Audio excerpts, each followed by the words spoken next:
শুভ নববর্ষ আমার সমস্ত সাবস্ক্রাইবার এবং আমার সমস্ত ভিউয়ার্স সবাইকে আমার শুভ নববর্ষ। সবাই ভালো থাকবেন আর আজকে খুব আনন্দে কাটাবেন। নতুন বছর আপনাদের অত্যন্ত শুভ হোক এটাই কামনা করি। আমি অনেক দিন হলো এই চ্যানেলটাতে আমার এই চ্যানেলে আপনাদের জন্য ভিডিও আপলোড করিনি, তার কারণ আমি আরও দুটি চ্যানেল করি, একটা ফানি করি আর একটা নিউজ চ্যানেল করি। নিউজ চ্যানেলটা খুব বেশি দিন নয়, খুব অল্প দিন শুরু করেছি, কিন্তু আমার মনিটাইজটা নতুন চ্যানেলের হয়ে গেছে। এটাই সুখবরটা আপনার দিলাম। একটা খবরের চ্যানেল করি, চ্যানেলের নাম হচ্ছে একটু খবর। আপনারা চ্যানেলটিকে দেখবেন, লোকাল চ্যানেলের খবর, বিভিন্ন রকম খবর পাবেন। আর যারা আমার এই চ্যানেলটাকে ভালোবাসেন, দেখেন, তাদের বলি আমার এই চ্যানেলের ভিডিওটা একটু লেট হলো, আমাকে ক্ষমা করবেন। আমি যে বিয়ে বাড়িটা অ্যাটেন্ড করতে এসেছি, হঠাৎ এসে মনে পড়ে গেল একটা ভিডিও আমি আপনাদের জন্য নিয়ে আসি, তাই শুরু করে দিলাম।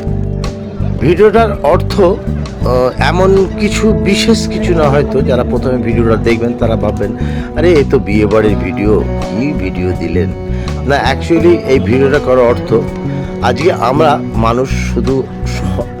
মানুষ নয়, সবাই মানুষ, এবং ইভেন আমিও বিয়ে বাড়ি অ্যাটেন্ড করি। খাওয়ার দাওয়ার প্রচুরই হয়, সেখানে আমরা খেতে বসি, কিন্তু খাবার ওয়েস্টেজটা অনেক বেশি করি। যে একটুখানি খাবার দিয়ে বাড়িতে পেট ভরাই, একটা ছোট্ট মাংসের পিস নিয়ে খাবারে পেট ভরাই খাবার নিয়ে, এবং সেখানে কিন্তু বিয়ে বাড়িতে গিয়ে আমরা একটা মাংসের টুকরোতে যদি হাড় থাকে, সেই হাড়ের সঙ্গে মাংসটা থাকা অবস্থাতেই হাড়টা পেয়ে দিলে আপনারা সবাই এটা ওয়াকিবহাল। সেইটাই আপনাদের দেখাতে নিয়ে এসেছি। আপনারা অবশ্যই জানেন, আমরা একবারও ভেবে দেখি না যে আমাদের আশেপাশে কত মানুষ অভুক্ত আছে, কত মানুষ খাবারের জন্য লালায়িত। তাদের কথা একটু ভেবে খাবার ওয়েস্টেজটা একটু কম যদি আপনারা করেন, বা আমি করি, আমিও এখানে যোগ দেবো, কারণ আমিও ওয়েস্টেজ করে ফেলি। দেখুন, একটা মাংস দিয়ে চেক করছি যেই মাংসটায় কোথায় মাংস আছে, এই হাড়টায় কোথায় মাংস আছে, পেলাম একটু। এটা বাড়িতে কিন্তু এত চেক করব না, বাড়িতে ওই এক পিস হাড়টা দিয়েই ভাত খাওয়া হয়ে যাবে, টোটাল ভাতটাই খাওয়া হয়ে যাবে। কিন্তু আমরা বিয়ে বাড়িতে এসে, কোনো অনুষ্ঠান বাড়িতে এসে এটা করে থাকি। যাক, কারণ একটা পড়ে গেল, টেবিলটা একটু আপ ডাউন ছিল, যাক পড়ে গেছে, খুব বেচারা খেতে এসছে, হাত গায়ে পড়ে গেল, এটা লস্যি দিয়েছিল। যাক, মেন কথায় আসি। তো দেখুন, এই হাড়টা কিন্তু আমি দেখছি, এই হাড়টা কিন্তু ফেলে দিলাম, এটা আমরা সবাই করি। আর খাবার যে পরিমাণ ওয়েস্টেজ হয়, যিনি খাবার করেছেন, যিনি নিমন্ত্রণ করেছেন, তিনিই জানেন এই মানুষকে খাওয়ানোর কষ্টটা।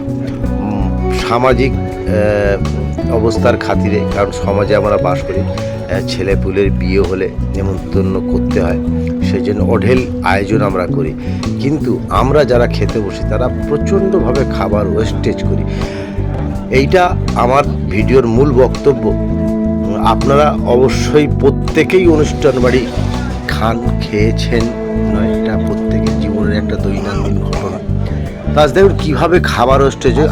আমি টোটাল ভিডিওর যে আগের যে ব্যাচ বসেছিল তাদের দেখালাম না, আমি এসেই দেখেছি প্রচুর পরিমাণ খাবার ওয়েস্টেজ করে তারা উঠে গেছে। যে পরিমাণ মাংস তারা পাতে ফেলে রেখে গেছে, ও দিয়ে একটা ফ্যামিলি খাওয়া হয়ে যাবে, 4-5 জনের সংসারে, কিন্তু এখানে সেটা ওয়েস্টেজ করেছে। আমার অনুরোধ, আপনারা এই অভুক্ত মানুষগুলোর কথা ভেবে, আমাদের পারিপার্শ্বিক মানুষগুলোর কথা ভেবে খাবার ওয়েস্টেজ করবেন। কথাগুলো হয়তো আপনাদের কাছে অনেক জ্ঞানের মনে হবে, কিন্তু একটু ভেবে দেখবেন আর ভিডিওটি শেয়ার করবেন। আর আমরা যদি একটু কনসাস হই, তাহলে সমাজের অভুক্ত মানুষগুলি না খেয়ে মরবে না। ভালো থাকবে।